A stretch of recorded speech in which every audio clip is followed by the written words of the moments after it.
Assalamualaikum warahmatullahi wabarakatuh. Perkenalkan, nama saya Diva Rizky Aryaningsih dengan stambuk A22121095 dari kelas D Prodi Pendidikan Biologi Fakultas Keguruan dan Ilmu Pendidikan Universitas Tadulako.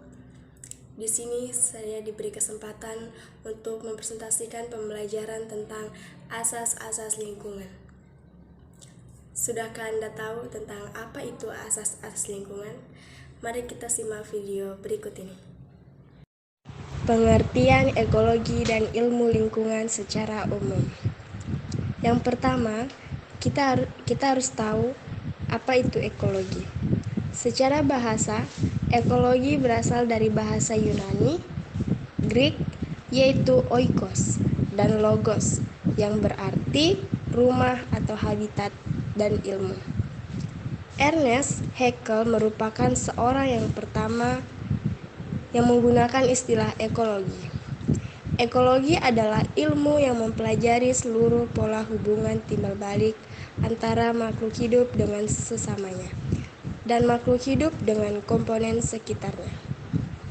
Yang kedua, kita akan membahas tentang apa itu ilmu lingkungan.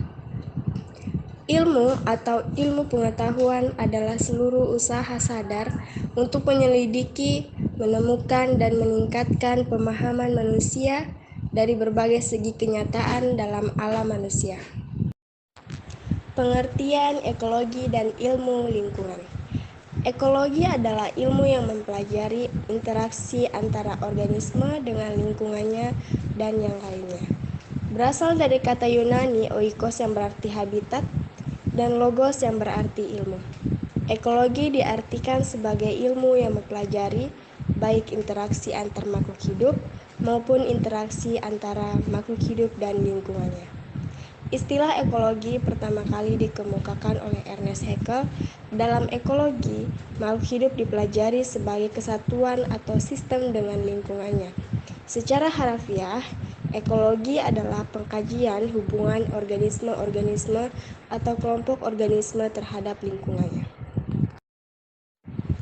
Baik, selanjutnya kita akan membahas tentang asas-asas pengetahuan lingkungan. Yang pertama, yaitu asas 1 hukum termodinamika 1. Semua energi yang memasuki sebuah organisme hidup, populasi atau ekosistem dapat dianggap sebagai energi yang tersimpan. Asas 1 hukum termodinamika 1. Semua energi yang memasuki sebuah organisme hidup, populasi atau ekosistem dapat dianggap sebagai energi yang tersimpan atau terlepaskan.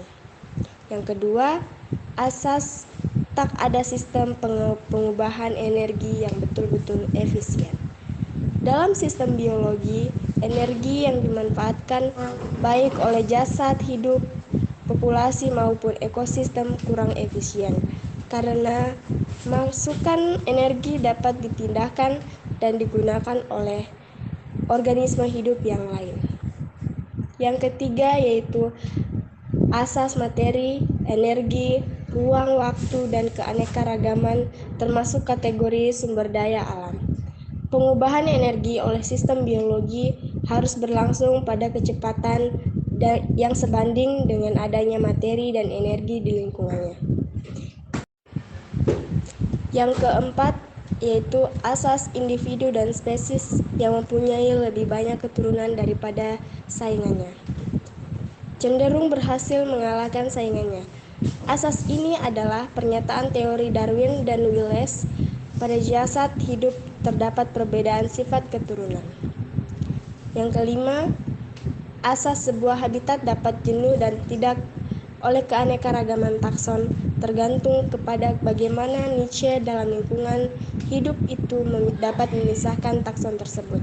Pada asas ini menyatakan bahwa setiap spesies mempunyai niche tertentu, sehingga spesies-spesies tersebut dapat berdampingan satu sama lain tanpa berkompetisi. Asas terakhir yaitu kesempurnaan adaptasi suatu sifat atau tabiat tergantung pada kepentingan relatifnya dalam keadaan suatu lingkungan. Populasi dalam ekosistem yang belum mantap kurang bereaksi terhadap perubahan lingkungan kimia dibandingkan dengan populasi dalam ekosistem yang sudah mantap. Demikian presentasi materi tentang asas-asas lingkungan dari saya. Wassalamualaikum warahmatullahi wabarakatuh. Terima kasih.